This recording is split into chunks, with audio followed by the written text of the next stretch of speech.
Hello friends, call me Atheist here. Hope you guys are doing good and staying out of trouble. I'm not, because I can't help it. I want to talk about critical thinking today. I probably won't tell you anything that you already don't know, but it might help you in connecting some dots. Critical thinking means to objectively analyze and evaluate the situation before concluding the result.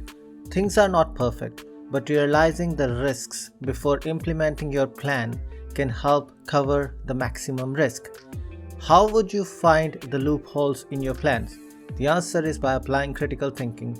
It is a skill that everyone has, but in some instances is not used due to biasness. When you go out to find a job, most of the employer would want you to have critical thinking skills. If I tell you a fault in a religion that you don't believe in, you might believe me. But if I tell you a fault in your religion, you would argue. Think about it. Why would you use critical thinking in one instance but not in the other? The reason for that is your religion has taught you to not think critically about your religion. I think there is a verse in Bible somewhere which says, questions that question the Lord and impugn the character of God are sinful. Means, if anyone point a finger towards God belief is a sinner. In India, you might know about section 295 in IPC, which is basically if you hurt someone's religious sentiments, you can go to jail. What a lot of bollocks. I could be asking a religious person a genuine questions, but that person can play a victim card and can get me in trouble. The word faith, although a nice sounding word, just means to believe in things unseen or believing in things which cannot be observed. Let's just apply some critical thinking in our favorite TV show, which I'm sure most of Indians would have seen. Ramayan. In Ramayan, it is said that Hanuman was ultra powerful. When Hanuman was a child, he thought of sun as a fruit and wanted to eat it. So he flew towards the sun and put it in his mouth. And Indra threw his Vajra, which is a mythical weapon, on Hanuman, and Hanuman fell on earth. Now please tell me, how is it possible? A sun can fit in 1 million earths combined. We need a huge rocket to go past our earth's atmosphere.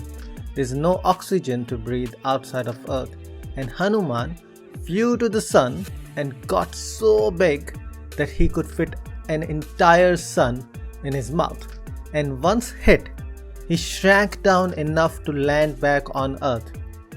In the meantime, everyone on earth was fine with sun not being there, right?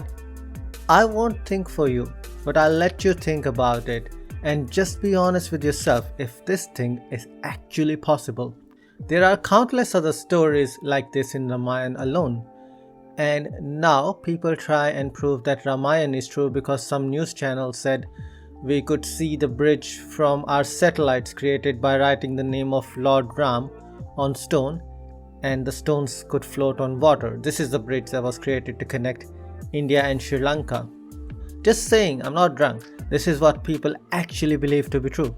Good for you if you don't, but I'm sure you know someone who believes in this myth. The other thing with these Indian mythical stories is that they do not mention the countries which are far away from India, like UK, USA, Canada, etc. In Mahabharata, they said that Bhishma Pitama had a boon that he can choose when he will die. So in Mahabharata war, he was pierced by many arrows through his body and he didn't die. He just lied on arrows and basically watched the whole war and then decided to die. How is it possible? What would be your answer if you apply critical thinking to it? I would love to know. You can tell me in comments below.